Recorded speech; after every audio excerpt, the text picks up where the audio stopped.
I started my first Faceless YouTube channel about 2.5 years ago, and in that time frame, I'm about to get into all my YouTube earnings and my own personal opinion of YouTube automation, but before that, I want to rewind the clocks of time back to the beginning when things weren't going well and when I was in trouble. So you see, it started on a late Wednesday night. I had zero prior knowledge on how to go about running a faceless YouTube automation business, except from what I learned from a few YouTube tutorials I found on YouTube. And lo and behold, I created a video that got like 10 views or something. I was super excited and felt like I was well on my way to making hundreds of thousands of dollars, so I decided to take things a bit more seriously, and I purchased a few online courses to truly understand the ins and outs of the business, and lo and behold, I started consistently making videos. For the first 2 months or so, I worked endlessly, and even though I had completely digested a few courses, I was still not really sure what I was doing because, as we all know, there's a huge difference between learning from courses and learning from experience.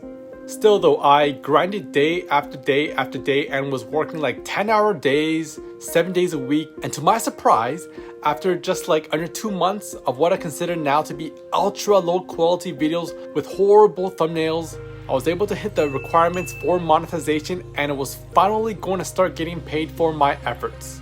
Well, my world turned upside down when I learned how little money I was going to make, because check this out. After all my hard work of grinding day in and day out, I made 81 cents in a day and had an RPM of 17 cents, which meant that even if I got 100,000 views, I would only get paid $17. I was petrified, I was in shock, I was upset. Honestly, that felt like a punch in the gut because after working 10-12-hour days for 7 days a week for like 2 months, I found out that I was only gonna get paid peanuts. Things weren't looking good, not at all. At the time, however, my videos were just 5 minutes long with like maybe a 20 to 30% retention rate, so I felt like if I could make my videos 8 minutes or longer and put more ads in them and increase the video quality, maybe that would help. Well, God answered my prayers. I researched that January has the lowest RPMs of the year and that there were better days ahead, so I put my head down and got back to work. And I worked harder and harder and harder. And as you can see, not too long after that, I had a near $50 day with an RPM of just under $3. I was now excited. These were numbers that were actually workable because $50 times 30 was like $1,500, and because that was in US dollars, that's like $2,000 in Canadian currency, enough to cover my day-to-day living expenses. And I knew that if I can make $50 days, that I could soon make $100 days and soon $200 days, and with enough effort, maybe even $1,000 days. Well, I got even more excited, so I kept working at it. Got a little bit better here, got a little bit better there, and lo and behold, in that same month of February, I now made $3,600 in US dollars. That's close to $5,000 in Canada, which was not only enough to cover my living expenses, but also enough to put a little in the bank as well. I felt like I was in heaven. I mean, $5,000 wasn't a lot, but it was more than I ever made when I worked in a 9-to-5 environment. Anyways, at this point in time, the confetti was falling down, at least in my own head. The business I started from scratch just a few months ago was paying dividends, and I can now see my dreams coming true. So I had a dilemma at this point in time. I can either continue doing everything myself, or I can free up a bit of my time and start outsourcing like how every YouTube automation video tells you to do. My motto for starting a business has always been work hard temporarily to become lazy permanently. So as you'd expect, I started outsourcing everything. I hired video editors, voiceover artists, writers, and I thought, I worked hard enough. It's time for me to be the boss and have people do everything for me. Well, that was a big error on my part, because look, not too long after that, my revenue dropped significantly. And on top of that, I now had to pay people as well. I went from floating in heaven to falling flat on my face. It was kind of brutal. I felt like there was a knot in my stomach, and overall, I felt absolutely sick. I was starting to believe that the earlier months of success was just beginner's luck. But I didn't give up. Giving up was not an option. Either this YouTube business worked or I was going to become a bum. So instead of complaining about it and moaning about the situation, I knew I had to get to work and improve my skills.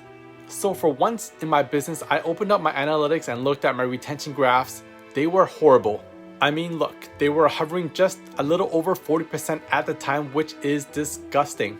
So at the time, I spent night after night after night working till like 3 a.m. looking over my videos, studying them, studying my competitors, and I also read a few books on how to write better, and boom, my retention rate suddenly increased by about 10 to 20% across all my videos, and lo and behold, I had my first $300 day, and I increased my revenue from $2,600 to $6,500, which was about $8,400 in Canadian currency. I also had let go of most of my freelancers, so my expenses were really low, like $200 to $300 per month. I was suddenly making what I felt like was bank. I mean, multiply that by 12 and that's $100,000 in a single year. It didn't end there either. You see, at the time I was making low quality thumbnails just using Canva, and don't get me wrong, Canva is great, but it wasn't enough to make my thumbnails stand out like the best of the best. I wanted Mr. Beast type thumbnails, but I didn't want to pay a huge sum of money per thumbnail. So what did I do? I downloaded Photoshop, I took this free Photoshop course on YouTube, and within 3 hours I learned enough of the basics to just get started, and I started improving my thumbnails. Pretty soon after that, my click-through rate started to increase, not by much, maybe from just like 5 to 10%. I wish I could see what the data, but for some reason YouTube doesn't have this data on it anymore, as you can see. But anyways, a small increase in CTR did wonders for my channel at the time.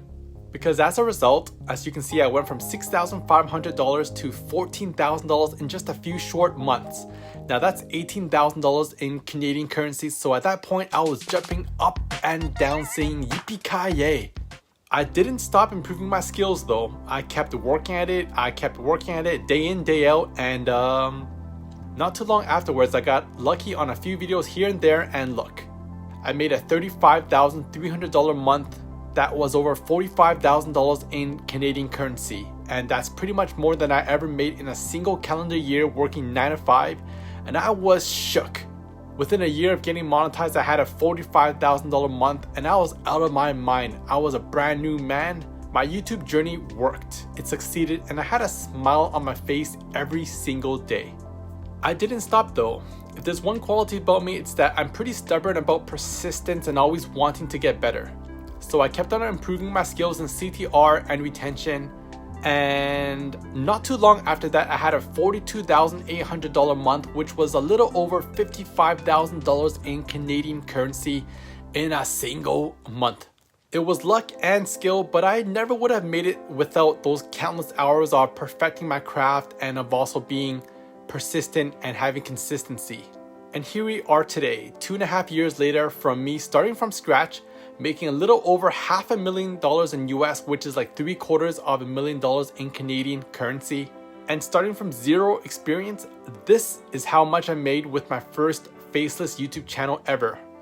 I can work now about 20 hours a week and maintain roughly a $20,000 to $30,000 in US dollars per month, and I plan on starting another Faceless channel sometime soon.